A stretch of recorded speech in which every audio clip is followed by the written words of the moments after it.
What's up, guys? Let's talk about why training in phases is crucial to maximize your results. First, if you're not training in phases and you're just going to the gym and doing random shit every day, or you're going in and going, hey, today's chest day, I'm going to do what feels good for chest, you're already at a huge disadvantage.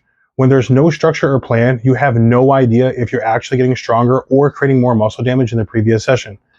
This is a widely known and simple fact, not only in the hypertrophy realm, but the overall fitness community in general. Now, if you go in with a plan with exercises and techniques that you master and get more efficient at, you will start to recruit more muscle fibers, because when the body becomes more efficient at performing those exact exercises and those exact motor patterns, the amount of muscle fibers is increased because the intended muscle is learning how to move resistance more efficiently. Also, by training in phases, you'll find exercises that work for your anatomy. And that means you can cycle through them for your other phases.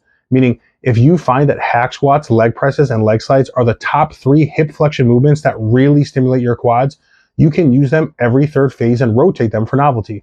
Instead of either A, doing the same hip flexion movement every phase, or B, doing a new hip flexion exercise every phase, not knowing if that exercise is going to be as stimulative or the right fit for you, instead of having a solid base of 3 that you can rotate through. Now, a typical trained lifter adapts to a stimulus after about 6 to 8 weeks, so that's typically how long the phase of a trained lifter lasts. But if you're new to working out, then you can last longer because your body is still new to training and adapts at a slower rate. But no matter who you are, after a while, your body will adapt to what you're doing and your results will plateau.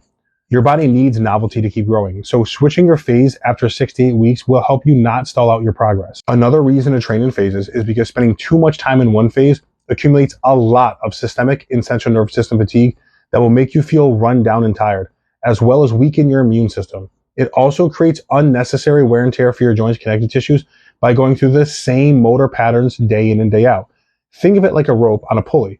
After a while of consistently being pulled in that same pattern, it will start to fray. Your joints and connective tissues work the same way. Remember, guys, strategic phase training leads to better long-term results than random training or just staying in one phase forever. This isn't about constantly changing things up. It's about planned progression.